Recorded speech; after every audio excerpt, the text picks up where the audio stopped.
Animation and documentary are often seen as antithetical, even though animation can replace missing live-action material. For instance, Winsor McCay, lacking evidence, animated the sinking of Lusitania, based on the survivors' reports. Also, animation is an illustrative and clarifying device. For example, the Walt Disney Studios made some educational animated films, several of them for the Army during World War II. Many detractors of animated documentaries say that animation prevents us from engaging with the documentary, which can be a good thing considering it gives us the distance that makes the subject bearable. On the contrary, Annabel Rowe posits that animation allows for universal identification. Serious documentaries are typically about an individual or a small group, so we may brush them off as irrelevant to ourselves.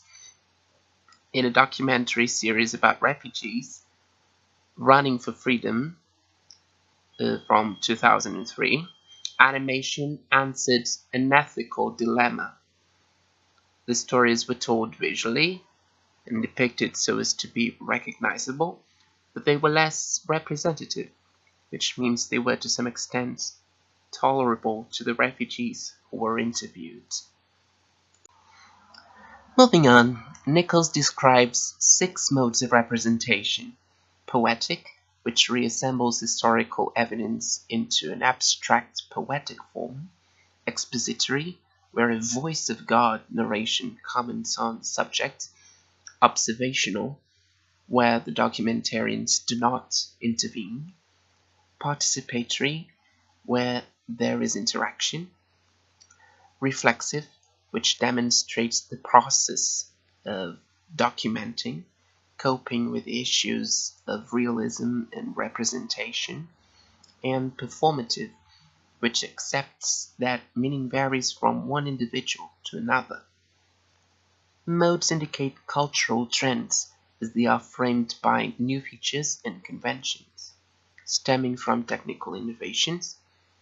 For example, the observational modes emerged from the invention of mobile cameras and audio recorders, shaped by the filmmakers. For example, observational filmmakers shunned the voiceover, and dependent on public acceptance and participation. Susan Sontag says recorded images are in and of themselves an interpretation of the world, in spite of the apparent truth of photographs, which stems from their verisimilitude and from our making conjectures about their being indexically connected to the reality they captured. She observes that photographers can impose their tastes and ideologies through the simple action of taking a lot of pictures of their subjects and choosing one. Also, photographs rely on context. Case in point, if we had not been as politically aware at the time, maybe photographs of the Holocaust would have been dismissed as too unreal. What's more, most reliable newspapers show few to no photographs, as they are uninstructive and incite subjectivity. If pictures are included, they will invariably be labeled. Identifying the time and the place where the event occurred, providing background information to help us understand the context and suggesting an interpretation so that we do not jump to conclusions. Bill Nichols observes that if the indexical is fabricated, for example, if we digitally simulate reality so that it is indistinguishable from a film or photograph, the impression of authenticity remains. However, Nichols thinks that a photograph is an amber preserving its subject, meaning that regardless of the latter's truth or untruth, the former gains historical authenticity on its own merits. He postulates that our validation of the image depends solely on previous experience, Have you seen similar images of the subject? How is reality different from fiction? Walking with Dinosaurs was accused of favoring animation and special effects over realism and facts.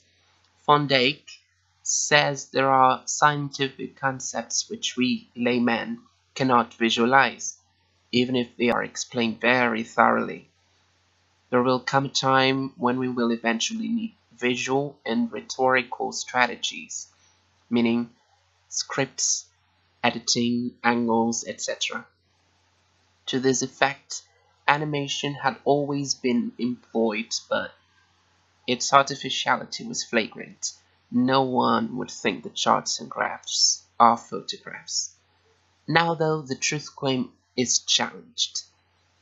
In this documentary, an expert explains the subject matter, which validates their assertions, so to speak, by re-articulating the reconstructive mode. We think it may have happened this way as an immediate description. It happens this way. The reconstruction and conjecture go unnoticed in the midst of realistic visuals, the credible voiceover, and the background noise. Although the reconstructive mode seems simply illustrated by digital effects and animation, this is an effective tactic that supports its claims to truth.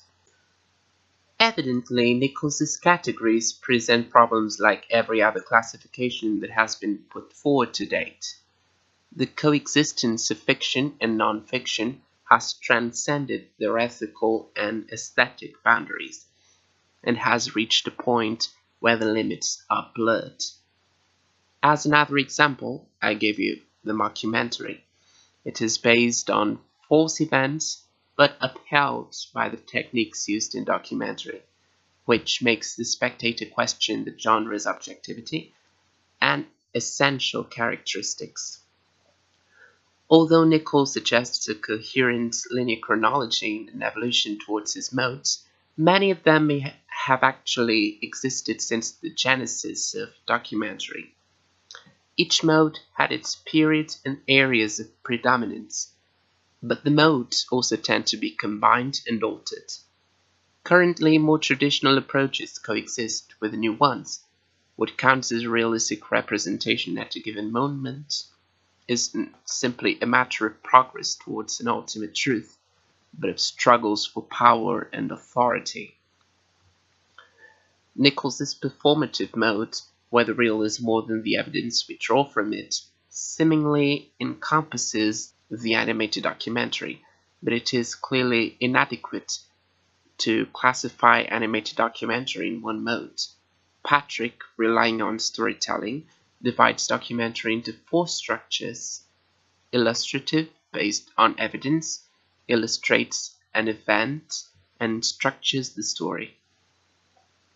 Narrated uses a script to tell the story, often recounting and connecting the elements of the story in voiceover. Sound-based, which uses sound recorded candidly. And expanded, gravitates towards surrealism, symbolism, and metaphor. Rowe thinks that the categories proposed by Nichols and Patrick are ineffectual, suggesting mimetic substitution, that is, a reenactment resembling the real event. For example, Walking with Dinosaurs.